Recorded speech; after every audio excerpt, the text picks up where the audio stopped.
દાહોદમાં ફતેપુરા તાલુકાના જતાના મુવાડા અને કુમારના મુવાડા ગામે પીવાના પાણીની લાઇનમાં ભંગાણ સર્જાતા હજારો લીટર પાણીનો વેડફાટ થઈ રહ્યો છે। દાહોદ જિલ્લાના છેવાડાના ગામોમાં ઉનાળામાં એક બાજુનું પીવાનું પાણી તંગીનો પ્રશ્ન ચરમસીમાએ પહોંચ્યો છે, ત્યારે બીજી તરફ ફતેપુરાના જતાના મુવાડા અને કુમારના મુવાડા ગામે પીવાના પાણીની પાઇપલાઇનમાં ભંગાણ સર્જાતા હજારો લીટર પાણીનો વેડફાટ થઈ રહ્યો છે।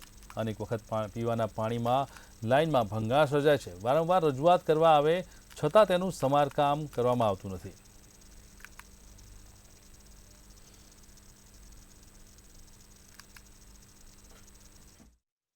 હવે આગળથી લાઈન લીકેજ છે। અમે કેટલી વાર જાણ કર્યા છતાં લાઈન રિપેર નથી કરતા અને અમને ગામ લોકો પાણી ટાઈમે આવે ને આવે તો દબાણ કરે છે અને અમારે જે પટેલ ફળિયામાં પાણી આગળથી લાઈન નાખેલી એમાંથી ચાલુ છે અને અત્યારે જે 5-6 વર્ષથી આગળ ચંદાના ફળિયું કુમાણમાં ડામર ફળિયા એમાંથી પાણી જતું જ નથી। આ લોકો લાઈન નાખી છે છતાં પાણી આવશે એમ ખાલી ખોટા જવાબ કરે છે અને પાણી પહોંચાડ્યું નથી અને ગામ લોકો ત્રાસ કરે છે અમને। જાતા તૂટી છે, નળ જૂના થઈ ગયા છે, તૂટી ગયા છે, તે કોઈ સમારકામ અને રિપેર કરવા આવતા નથી અને પાણી ખોટું બગાડ થાય છે।